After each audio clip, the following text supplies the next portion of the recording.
سورہ بنی اسرائیل اور 15ویں پارے کا 11واں رکوع. وما منع الناس ان يؤمنوا اذ جاءهم الهدى. جب لوگوں کے پاس ہدایت آ گئی تو کس چیز نے لوگوں کو ایمان لانے سے روکا؟ الا ان قالوا ابعث اللہ بشرا رسولا. صرف اس بات نے انہیں ایمان لانے سے روکا کہ انہوں نے کہا کیا اللہ نے بشر رسول بھیجا. یعنی وہ چونکہ نبیوں کو اپنے جیسا بشر سمجھتے تھے تو انہیں بڑی حیرت ہوتی تھی کہ اللہ تعالیٰ نے انہیں کیسے اتنا بلند و بالا مقام عطا فرمایا. یہ فرشتوں کو دیکھتے ہیں، فرشتوں سے باتیں کرتے ہیں، فرشتوں کے کلام سنتے ہیں، غیب کی خبریں سناتے ہیں، حالانکہ دیکھنے میں تو ہمیں ہمارے جیسے انسان لگتے ہیں. فرمایا تھا کہ اگر زمین میں فرشتے رہتے ہوتے تو اللہ فرشتہ بھیج دیتا، لیکن چونکہ زمین میں انسان رہتے ہیں تو اللہ تعالیٰ نے نبی اور رسول انسان کو بنا کر بھیجا. کیونکہ اگر فرشتہ اللہ تعالیٰ نازل فرماتا تو فرشتہ انسانوں کو نظر نہ آتا، جب نظر نہ آتا تو لوگ فیض کیسے لیتے؟ قل اے محبوب آپ فرمائیے لو کان فی الارض ملائکہ، اگر زمین میں فرشتے رہتے ہوتے، یمشون وہ چلتے ہوتے، مطمئنین اطمینان سے، لنزلنا علیہم من السماء ملکا رسولا، اگر فرشتے زمین میں ہوتے اور اطمینان سے چلتے ہوتے تو ہم آسمان سے فرشتہ رسول بنا کر بھیجتے. قل اے محبوب آپ فرمائیے کفا باللہ شہیدا بینی و بینکم، میرے اور تمہارے درمیان گواہی دینے کے لیے اللہ کافی ہے. انہ کان بعبادہ خبیرا بصیرا، بے شک اللہ اپنے بندوں سے باخبر ہے، دیکھنے والا ہے. دوسرے مقام پر یہ بھی فرمایا گیا کہ اگر ہم تم پر فرشتے کو نازل کرتے رسول بنا کر تو یقیناً تمہیں نظر اسی صورت میں آتا کہ جب ہم انہیں انسانی شکل میں نازل کرتے، تم مرد بنا کر نازل کرتے، پھر تم اسی شک میں مبتلا ہوتے اور کہتے کہ ایک مرد کو ہمارے لیے رسول بنا کر کیوں بھیجا گیا. جبریل امین نبی اکرم صلی اللہ علیہ وآلہ وسلم کی خدمت میں انسانی شکل میں آئے تو وہ کبھی کسی صحابی کے جو شکل میں آتے اور کبھی کسی دیہاتی کی شکل میں آتے. آقا تو جہاں صلی اللہ علیہ وآلہ وسلم کی بارگاہ میں وہ انسانی شکل میں کیوں آئے؟ لوگوں کو سکھانے کے لیے. وہ آ کر سوال جواب کرتے اور لوگ اس سوال جواب سے علم کو حاصل کرتے. وَمَن يَهْدِ اللَّهُ فَهُوَ الْمُهْتَدِ، اور جسے اللہ ہدایت دیتا ہے وہی ہدایت یافتہ ہوتا ہے. یعنی کتنی بھی نصیحت کی باتیں کریں، کتنے بھی دلائل نے، جسے نہیں ماننا وہ کسی صورت میں ماننے کے لیے تیار ہی نہیں ہوتا. وَمَن يُضْلِلْ، اور جسے اللہ گمراہ کر دے، فَلَن تَجِدَ لَهُمْ أَوْلِيَاءَ مِن دُونِهِ، تو تم ہرگز اس کے لیے اللہ کے مقابلے میں کوئی دوست نہ پاؤ گے. اللہ کسے گمراہ فرماتا ہے؟ اللہ اسے گمراہ فرماتا ہے جن کے اعمال کی وجہ سے اللہ ناراض ہو جاتا ہے. وَنَحْشُرُهُمْ يَوْمَ الْقِيَامَةِ، اور ہم قیامت کے دن انہیں جمع کریں گے. عَلَى وُجُوهِهِمْ، ان کے منہ کے بل، عُمْيًا اندھے، وَبُكْمًا اور گونگے، وَصُمًّا اور بہرے، مأواہم جہنم، ان کا ٹھکانہ جہنم ہے، کلما خبت زدناہم سعیرا، جب کبھی وہ آگ بجھنے کے قریب آتی ہے، بجھنے لگتی ہے، ہم اسے اور بھڑکا دیتے ہیں۔ یعنی جہنم کی آگ میں کمی نہیں ہوتی، ہر لمحے سختی میں اضافہ ہوتا ہے۔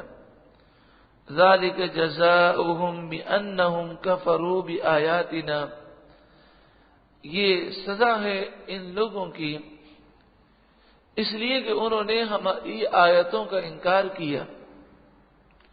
وقالوا، اور وہ بولے، اذا كنا عظاما، کیا جب ہم ہڈیاں ہڈیاں ہو جائیں گے، ورفاتا، اور ہم ریزہ ریزہ ہو جائیں گے، اِنَّا لَمَبْعُوثُونَ خَلْقًا جَدِيدًا، تو کیا بے شک ہم ضرور دوبارہ پیدا کر کے اٹھائے جائیں گے۔ یعنی وہ اللہ تعالی کی قدرتوں کا انکار کرتے ہیں، حالانکہ جس رب نے پہلی مرتبہ پیدا کیا وہی دوسری مرتبہ پیدا کرے گا۔ اولم یروا ان اللہ الذی خلق السماوات والارض، کیا انہوں نے نہ دیکھا بے شک اللہ نے جس نے آسمان و زمین کو پیدا کیا، قادر علی ان یخلق مثلہم، وہ ضرور قادر ہے کہ انہی کی مثل دوبارہ پیدا کر دے۔ وجعل لهم اجلا لا ریب فیہ، اللہ تعالیٰ نے ایک اجل کو مقرر فرمایا، ان کے لیے ایک وقت مقرر کیا، مرنے کا بھی وقت ہے اور اٹھنے کا بھی ایک وقت ہے، لا ریب فیہ، اس میں کوئی شک نہیں ہے۔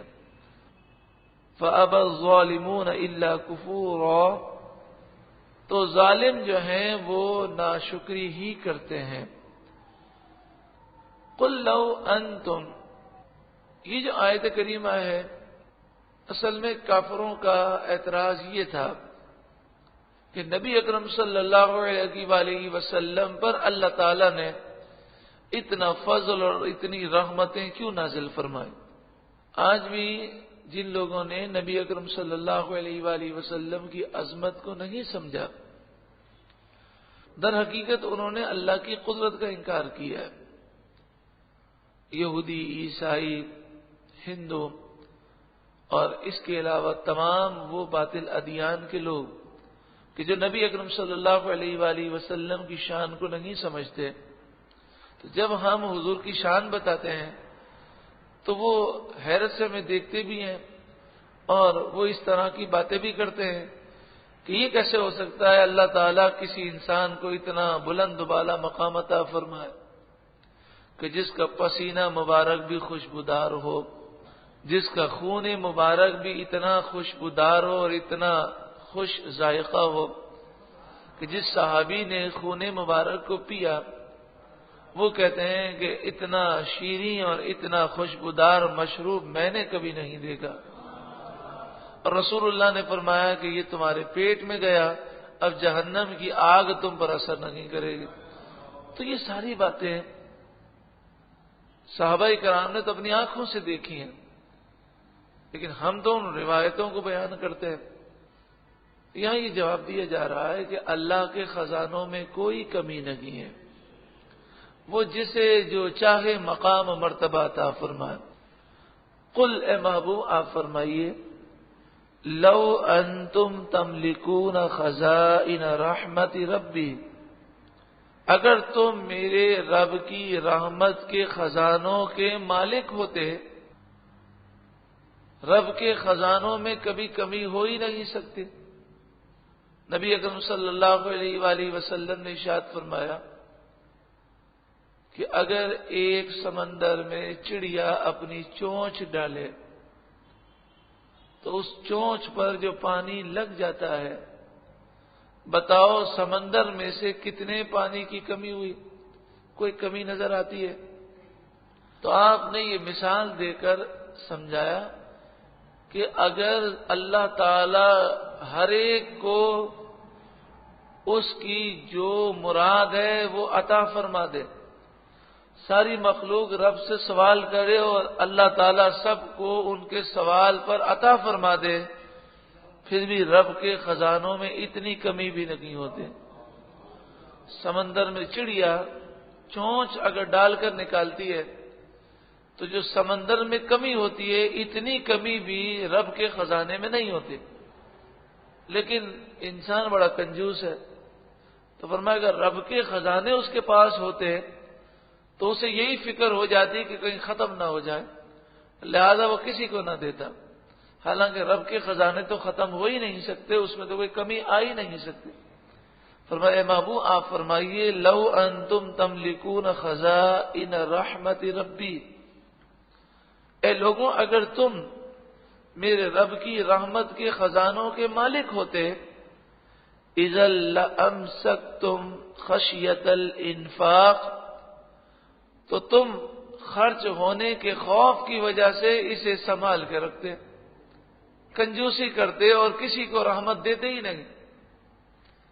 وَكَانَ الْإِنسَانُ قَتُورًا، اور انسان بڑا کنجوس ہے، انسان بڑا کنجوس ہے۔ اور یہ بھی یہاں پر وہ انسان مراد ہے جس کا دل نور ایمان سے روشن و منور نہیں ہے۔ تو جس کے دل میں اللہ کی محبت، اس کے رسول کی محبت نہ ہو، تو اس کا عالم یہ ہے کہ جتنا مال بڑھتا جائے گا اس کی کنجوسی میں اضافہ ہوتا جائے گا۔ یوں وہ نمود و نمائش پر اور فضول اخراجات پر خوب خرچہ کرے گا، لیکن اللہ کی راہ میں دیتے ہوئے، غریب کی مدد کرتے ہوئے اس کی جان جاتی ہے۔ حالانکہ رب العالمین نے وعدہ فرمایا کہ جو شخص اللہ کی راہ میں مال دے گا اللہ اس کے مال میں اضافہ فرمائے گا، اور رب کا وعدہ سچا ہے، لیکن اس کے باوجود انسان کنجوسی کا شکار ہوتا ہے۔ اللہ تعالی ہمیں بخل سے اور کنجوسی سے محفوظ فرمائے۔